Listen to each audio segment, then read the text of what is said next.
ঢাকা বিশ্ববিদ্যালয়ের শিক্ষার্থীরা টানা ১৫ দিনের বেশি কোঠা আন্দোলন নিয়ে সড়কে নেমেছে। ২০১৮ সালের পর থেকে ৫৬% সরকারি চাকরি হয় কোঠার ভিত্তিতে। আন্দোলনকারীদের দাবি, বাংলাদেশের জনগণের পরিসংখ্যান অনুযায়ী নতুন কোঠা সিস্টেম তৈরি করতে হবে। আন্দোলনকারীরা মনে করেন ৫ থেকে ১০% কোঠা সিস্টেম থাকবে।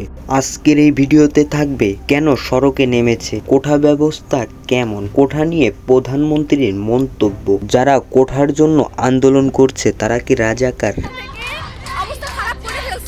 আন্দোলনে নামার পর ২০০ জনেরও বেশি শিক্ষার্থী আহত হয়েছে। এরপরও থামছে না আন্দোলন। শিক্ষার্থীরা বলছে, পুলিশ, সরকার, ছাত্রলীগ যেই আসুক আমাদের আন্দোলন চলতে থাকবে। রাজাকার বললেও থামবে না আন্দোলন।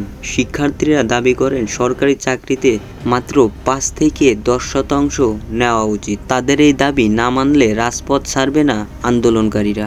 নিজেদের সঠিক মনে করছেন আন্দোলনকারীরা। এত মারামারি, কোঠা নিয়ে এত মারামারি, জানা যাক সেই কোঠার ব্যবস্থা কেমন। প্রতিটি দেশে রয়েছে কোঠা সিস্টেম। ১৯৮৫ সালে মেধা তালিকায় ৪৫% এবং কোঠা সিস্টেমে ৫৫%।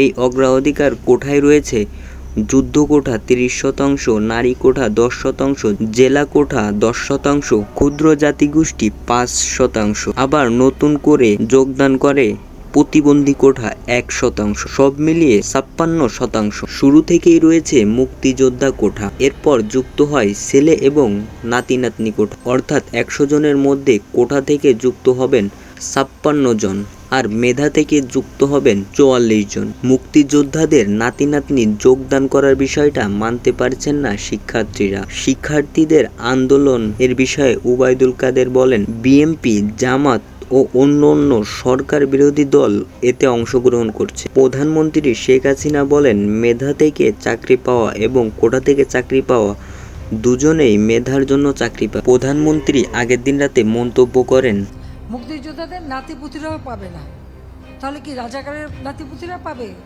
মুক্তিযোদ্ধার নাতি নাতনিরা চাকরি পাবে নাকি রাজাকারের নাতি নাতনিরা চাকরি পাবে? এই মন্তব্য শোনার পর শিক্ষার্থীদের স্লোগানে পরিবর্তন হয়।